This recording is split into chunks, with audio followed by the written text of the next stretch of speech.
Hello बच्चों, let's read the question. The question says a YDSC is performed in a medium of refractive index 4/3.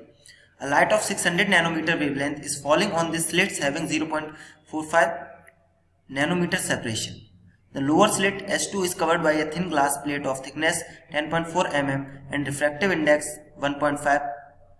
The interference pattern is observed on a screen placed 1.5 meter from the slits as shown in figure. All the wavelengths in this problem are for the given medium of refractive index 4/3. Ignore absorption. क्या पूछा गया question में? The location of the central maximum bright fringe will 0 path difference on the y axis will be. Question में बोला गया है कि अपने पास ये YDSC हो रहा है, इस बार ये एयर में ना होके म्यू कितना हो रहा है, ये 4/3 μ1 मान लेते हैं इसको, और इसकी ग्लास स्लैब की थिकनेस कितनी दी गई है 10.4 mm, और इसका μ2 मान लेते हैं, रिफ्रैक्टिव इंडेक्स वो कितना दिया गया है 1.5। अब हमें बोला है कि the location of central maximum. तो एक चीज तो क्लियर है कि अगर S2 नीचे वाली स्लिट के सामने अगर ये ग्लास स्लैब रखी गई है तो जो पोजीशन ऑफ सेंट्रल मैक्सिमम है वो ओके कुछ नीचे ही आएगी। चलिए मान लेते हैं यहां पर आ रही है,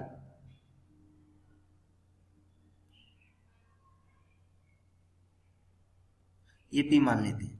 तो डेल्टा एक्स अपना कितना हो जाएगा पार्ट डिफरेंस, डेल्टा एक्स अपना हो जाएगा μ1 times S1P minus S2P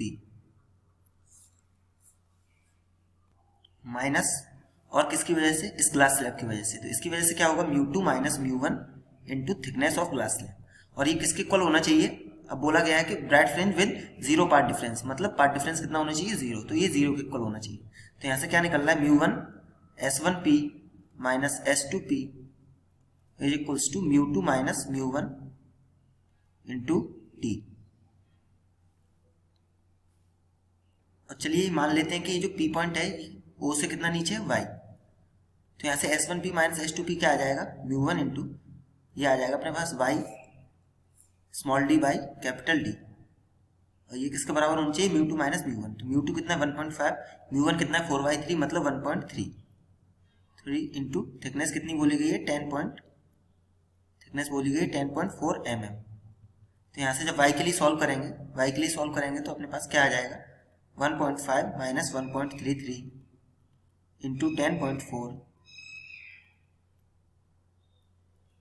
into d कितना दिया गया है,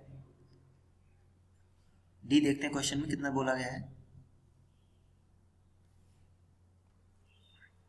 d क्वेश्चन में दिया है, d देखिए यहाँ पे दिया 1.5 मीटर, तो इसको 1.5 mm में चेंज करेंगे तो 10 टू पावर 3 अपॉन μ1 कितना है, μ1 है अपने पास 4/3 मतलब 1.33 इंटू μ1 इंटू स्मॉल d कितना दे रखा है 0.45, ये देखिए 0.45 नैनोमीटर नहीं, प्रिंटिंग मिस्टेक है यहाँ पे, मिलीमीटर हुआ into 45 millimetre.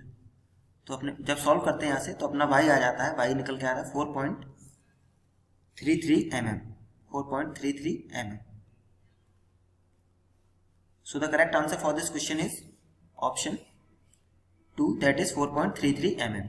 Hope you understood it well. All the best. Thank you.